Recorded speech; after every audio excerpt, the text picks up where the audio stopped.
Today, the era of dueling comes to an end, and while it's always sad to say goodbye, sometimes it must be done so that a new generation can resurge. Era of Dueling Minisode 3, ANEX is beginning. Phoenix University, Pendulum Dimension, before the events of Yu-Gi-Oh! Unleashed, obviously. How's it going this fine morning? We have text-to-speech, meaning that Spooky also beat Jace to text-to-speech Chaos Charge. Although to be fair, I believe Jace's good friend was around at the time, yeah, so he was doing text-to-speech beforehand. Because you didn't read any messages in the group chat because you were out pranking people. Again. It's as fun as it is to bicker amongst ourselves. Hi, Grell. This is a big moment for Navy here. Ever seen Black Butler? I haven't, but I know the character. Can finally become a magician's purple after being a Stardust blue for years. That is true. This duel will decide if Navy will stop having to walk all the way from the Stardust blue dorm to the magician's purple one. This'll be a piece of cake for you. What could Navy. possibly go wrong? We all know how good you are. I wouldn't be so absolutely certain of that. Did you not see who she's facing for this evaluation duel? No, who? That David Talk prig. Ah, frig! Elias, Everyone's likes favorite! to roll during duels. Could tell Spook's favorite was Blur and David. Although to be fair, I can't complain with David. My fave too. 100% honest here. Still, it's probably not a good idea to underestimate David. He may be so full of himself that Narcissus would be jealous of him, but his skills as a duelist are great enough that he can back up that confidence. Not wrong. Do you have a solid plan against him, Navy? I'm gonna hit him really hard. Actually, I know what all his deck can do, and as long as I can anticipate what he wants to do, I'm sure I can plan ahead far enough for me to be able to land the win. My deck can go in just about any direction and move into any game plan after all. What was your plan? I googled your deck. You father mucker! It's like that time in Pokemon Diamond and Pearl where Paul looked at Barry's strategy and Barry's like, ah, you're an idiot. You look at me, you must be afraid. No, it's because... And then Paul proceeded to 3-0 him. Paul didn't lose a single Mon. Well then let's not waste any more time. We'll be cheering for you, Navy. Kick David Talk's ass, Navy. And now we have the intro. It's a shame that this guy, the last Maidlight thing we're doing, but hey, everything must come to an end. But hey, at least we ended with David Talk in one more duel. And I get to see this outro one last time. It's just funny how again Spooky's ahead of time at another thing. Hey. I like that transition to her mom. And the Soul Saver Dragon in the corner with Ori there. That's a bit outdated, but what are you gonna do? I think we got a bit more updated things too, but I might be misremembering. We've only seen this intro twice after all, including this time. Never see that monster. We saw... Ah, damn. Oh, we have to see more of their decks as well. Unfortunately, the effect of the series being so short-lived is not everyone got a lot of duels, but... I mean, aside from Team ANEX, everyone got to do it at least once, to be fair. Welcome all students of Phoenix. And everyone got one win. Evaluation duel. The terms for this are very simple. Even the same picture that being able to graduate that S-Code used. The dorm that they can graduate to. I think. If they win, they get to move up to the next dorm, and if they lose, they either stay in their dorm or if they performed super poorly, they move a dorm down. Oof. Now let's not waste any time and get on with the first duel. Up first, you know him, you probably hate him. He's one of the best students in the Magician's Purple Dorm. David Talk. According to Esco behind the scenes, this design for David Talk is what influenced him to design the gacha model for David. The pop idol sensation. Dude, to be fair, David Talk translating into this style, it fits.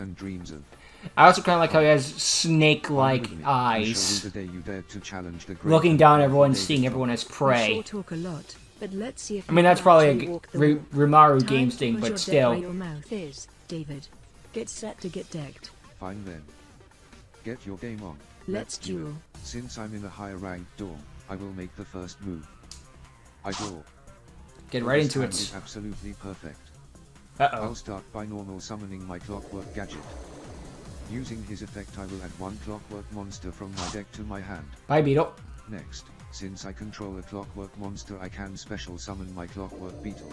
We haven't seen David By do in a revealing my while in Main Clockwork Unleashed, so Wyvern in this my is hand, nice to see I can again. special summon my clockwork I haven't beetle. seen the new Unleashed episodes yet. Get to that I will use later. My beetle's effect. At time of recording, By obviously. activating my clockwork gadget, I can draw a card and reveal it, and if the card I revealed is a clockwork monster, I can add a polymerization or a clockwork spell or trap from my deck to my hand. Turtle will do. And Polly. Since I control a clockwork monster, I can special summon Clockwork Wyvern from my hand, and I'll use his effect to add power bonds to my hand. Dangerous. Now, You're playing with activate fire. Polymerization. Now, I'll fuse together my Clockwork Beetle, Wyvern, and Turtle. With these three monsters, I create the perfect unity of steampunk machinery. Descend onto the battlefield and victory shall come to us like clockwork. I fusion summon Clockwork Dragon. That was a nice summon This chant. Clockwork Turtle was used as a fusion material. Short and draw effective. one card. Next I will use my Golem's special ability, allowing me to resurrect my Clockwork gadget with its effects negated. Still has Power Bond in hand. Next, I'll use the spell card Power Bond. There it is. I fuse together my Clockwork Dragon with my Clockwork gadget. With this flux of power, I create and bring Going for the forth ultimate ultimate monster dragon. already. Mechanical dragon made of solid gold. Descend onto this battlefield and turn the world into the machine utopia you desire. I fusion summon Clockwork Paradox Dragon. Now, Good chant not only again. is Clockwork Paradox Dragon's David's got attack two good and summon spell chants. power, But but he thinking if also you give gains Spooky 500 credit for anything at all, it's summon Clockwork chants. monster in Of my course, you hand. always give him credit for way more than that. He I does a shall lot more use things, Paradox but we Dragon's can add special its ability, summon chants list. allowing me to equip Clockwork Dragon to it from my graveyard, and thus, my Paradox Dragon gains Dragon's effects. Next, I will So much activate power. another polymerization. Fusing together Clockwork Golem with the Clockwork Knight in my hand. I fusion summon Clockwork Prince. Now, I'll use Prince's special ability, allowing me to dump a fusion spell from my deck to replicate its When effects. David said he had a broken I'll opening banish hand, my he wasn't Clockwork lying. Cobra, and so, I special summon Clockwork Coffee Pot, and my Coffee Pot gets fused with my Prince. With these two monsters I fusion summon His Highness Clockwork King. 2 aces on one Is used field, as a fusion material, with one in the I bring spell and trap Clockwork zone. spell trap from my deck to my hand. Finally, I'll set 2 cards face down, and that will end my It's turn. amazing how he went through all that and he still had cards And left thanks over. to Paradox Dragon, the damage I would take from Power Bond is halved. It only goes down to 2,500 life. Sorry, 2,000 life points. Move. I draw. First, I'll activate the field spell card, Drizzle Idle Venue. When it is activated, I can add a Drizzle Idle card from my deck to See my what your hand. Drizzle Idols can do. Next, by banishing David a had a pretty card from my strong deck, opening I hand, can but you special said that you summon had a a plan tuning around monster. his plays. Drizzle Idle, Riviere. Using her effect, I can add a Drizzle Idle card. These from my fit deck to perfectly my as modern hand. Yu-Gi-Oh Now, cards. Drizzle They're Idle. waifus. Nikita's effect activates from my banished zone. Since a sea serpent was summoned while she was in the banished zone, I can special summon her. Now, I'll tune together Riviere and Nikita. Synchro summon. Level 6. Drizzle Idol, Fleur. Now I'll use Fleur's effect. By banishing 2 cards from Is that my deck, Chaos I can Emerald? send 1 monster you control to the graveyard, so Paradox Dragon goes bye-bye. Sorry, but you won't. I Chain. activate my Paradox Dragon's special ability. By paying 500 of my life points, I can activate a trap card from my hand. He set 2 cards so face I'll down, he's still a activate trap in Clockwork hand. Impact. This will negate your Little Mermaid's effect and destroy her. And as a little bonus, I gain 1,000 life points. What you Honestly, need. Dave, I should thank you for doing that. What? Since now, I can go off without any problems. Huh. What do you mean? Let's crack on with it. I normal summon Crack Deep Sea on. Diva. I get it. Using her effect, I'll special summon Atlantean Heavy Infantry from my deck. Thanks to my Oh, boy. infantry, I can normal summon an additional Sea Serpent monster. So I'll extra normal summon Drizzle Idol, Nika. Now, Overlay? I'll tune together Nika Synchro. Deep Sea Diva. Synchro Dang summon. thing, I thought I muted Level you. 4. Drizzle Idol, Kali. Now, by banishing a card from my deck, I can special summon Drizzle Idol, Shizuku, and she will let me resurrect Drizzle Idol, Nikita from my banished zone. Now, I tune together my infantry, Nikita, and Wonder if there's actually Shizuku. an anime, a bunch of Synchro summon. mermaid Level idols. 7.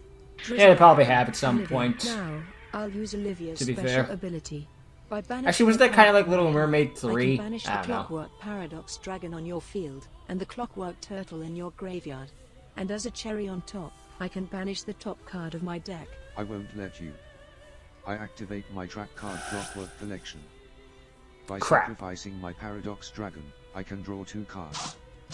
And since the monster I sacrificed was a fusion monster, make that 3. Fine then. So many cards and Your none of them will turtle matter. Is still banished. Alright. Next, I'll use the effect of Drizzle Idle Jewel in my banished It is a zone Chaos by Emerald. sending it to my graveyard. I can add 2 Sea Serpent monsters with 1500 or less attack in my banished zone to my hand. And in case you didn't know, Toki, my field spell banishes any card that is sent to my graveyard. These books about banishing and then Now, sending to I'll use grave, the and effect of banishing Drizzle again. Idle Chorus in my banished zone. By sending it to my graveyard, I can add a Drizzle Idle card from my deck straight to my hand, at the cost of then banishing a card out of my hand. Now, I'll activate the Drizzle Idle Jewel in my hand. I'll add Drizzle Idle, Fleur back into my extra deck, and then, I'll put Drizzle Idle Climax face up in my spell or trap zone. That Now, woman was certainly I'll having a use climax, Climax's alright. special ability by shuffling 2 of my banished cards into my deck. It's one of the deep I sea can target things. 1 card you control and destroy it, so say goodbye to your king. Not so fast. I'll use King's special ability. I can return my Clockwork Dragon from my graveyard into my extra deck. Negate. And by doing so, I can banish Olivia. Big That'll do. mistake. When Olivia is destroyed or banished by a card effect, her effect activates. Oh, come on. So I can resurrect 2 Drizzle Idle monsters from my banished zone. Make it stop. I bring back Nikito and Shizuku. Now, I'll tune together Nikito and Shizuku. Synchro Summon. Level 5. Drizzle Idol, Sylvia. Seems your master And plan now, was Battle. Kali. David doesn't have a lot of negates, and he's going to waste his negates on monsters that End this can duel. just benefit off of the Once negates. Drizzle Idol, Sylvia is on the field. If there is a Drizzle Idol Synchro monster in your banished zone and another face-up Drizzle Idol monster on your side of the field, your opponent cannot activate card effects from the graveyard or special summon monsters from the graveyard. Ah, crap. What? That's the end of that. How? How could I lose? My deck is the most... You summon giant monsters with few negates, and the negates you did have, Really? she could just You play through anyway. underestimated me because I am, or should I say, was, a Stardust Blue. Maybe in the future, try not to underestimate your opponents so much. You'll learn that lesson at some point, sometime later. Let's just say a few weeks. You didn't want to leave it to a timeline, Taking an obviously, extended given break what's going to from happen. school to go on this little cruise was a great idea. I've never felt so refreshed and ready to head back to class. Xander Said no actually student being ever. excited to go to school for once. Wow, this cruise really did change him. Call the police. Are we sure it's not the seasickness? Oh, shut it, Captain Prude. You were the one that spent the whole cruise brooding and not even dipping your toes in the pool. I don't want to hear anything from you. Guys, calm down. We're gonna set sail back to Phoenix University tonight, so we still have some time to enjoy to ourselves. Asriel is right. We should be enjoying the time we have before we set sail back to Phoenix University. I also can't wait to greet the winners of the Lancer tournament. Guys, look at the news. Huh? What's going on? This is Nicole Smith reporting live from Battle City News. It is a sad day today in the pendulum dimension as the prestigious Dual Academy, Phoenix University, was blown to smithereens due to a terrorist attack caused by an unknown terrorist group called the Organization of the Forgotten. Yep. The motivation behind the explosion or this group's goals as a whole are still unsure, At but the time, the Lancers clearly. have promised to keep us informed. In the meantime, I don't know if they'd count in that about promise. 3 hours we will hold a memorial for all the students that died in the explosion. We mourn their loss and grief You with guys picked a great time to go on Phoenix vacation. University blew up? Oh no. Guys, where will we go to school now? Our school's now a crater in the ground. You can always go to Wheeler Academy. Everyone, calm down. We will make it through this. Surely Aster won't leave us hanging. We will probably just end up getting transferred to another academy. For now though, we'll need to hold on and wait for what Aster's decision is. So all we can do is wait. Elias is Way to right. go, We should just sorry, wait way to go, and Spooky. see You what left them all happens hanging. to us. Now that Aster never got back to them. Sure. I'm not abandoning you guys. Unfortunately, this series has been abandoned. Well, no, reboot into research, so I should use the proper etiquette. But that's the end of the main timeline in Era of Dueling. That's how it ends. It ends with, don't worry, I'm sure it'll all be better after our universe was blown up. 2 years later, life hit. Hey, look, I've said it before, I'll say it again. Sometimes life hits you in the face, and sometimes it trips you off of a cliff into an empty ravine, points and laughs at you while laughing, while throwing a Boeing 747 on top of you. Whoever said life was fair was a goddamn liar, or came from a really privileged position. But off of that topic, it was nice to see David talk again, and Season 1 David talk getting a really curb stomped is a satisfying thing, although it's just amazed by how fast she shut him down. It's like, given how much she said she studied his deck, she knew what he was going to do. They would negate the worst possible option, and he doesn't have a lot of negates, and the negates he did, again, didn't matter because he picked the wrong ones. If he had started earlier on, maybe he could have gone through this, but he just waited until the thing was a problem to him specifically, and then he negated. When he should have negated, like, back at the beginning. Sort of like Flair versus Trent, I guess, in, like, if the dude just activated Fiendish Chain early on in his combo, he would never be in this position right now. But he waited until he was certain that this was a problem, and, well, it cost him. At least that's how I interpret it. I could be dead wrong, but, you know, that's just how I interpret the situation. But that's very David talk style. He's like, oh, I'm going to let the little worm skirmish around until it's, oh crap, this is the problem now. Too late! Wait. Oh well, what are you gonna do? It was nice to see David talk again in Phoenix University one more time, but this is how it all, well, ends for Era of Dueling. Oh, it was a fun little series to go through, and I did enjoy my time. It was nice to go back on the old days, and while cringe at some parts, see how well some things held up. And it's going to be interesting with research to see how this is all interpreted and moves in a different direction. It was nice to see it where it all starts, because while we may cringe at our past, sometimes it is good to look back, and hey, sometimes you go with like, huh, I didn't know I did that. That was actually pretty good. I mean, there's going to be a lot of like, why did I do that, you friggin' idiot? Ah, you failure, you moron. But, you know, there's going to be moments where you'll be like, that was a good thing I did. But, yeah. It was a fun little series to see. I could only give you from the standards of this. Don't ask me to watch Ragnarok. The answer is no. Or the very least, it'll be the very last thing I cover. Ugh. Anyway, that's the end of Era of Dueling. But we still have 3 more minisodes to go, so we're not fully done yet. And after that, we'll be resurging into a new area. But until that time, thank you for watching. Hope you enjoyed. So we'll never get to see more Team ANEX and this thing. Or I don't know if they're going to be in Resurge, but they seem like a fun little group. I did like the little dynamic where it's like, you know, the team backed is 3 girls and a guy, where it seems like this one was 3 guys and a girl. Obviously, I don't know everyone's for sure, but just going off of things, it could have been 2 guys, 2 girls. I don't know, but the point is, like, it was kind of nice of a reflection in that regard, but maybe they'll be in research. Who knows? Well, Spooky knows, but time will tell that tale. But until that time, where was I? Ah, yes. Thank you for watching. Hope you enjoyed, and see all of you next time. Later.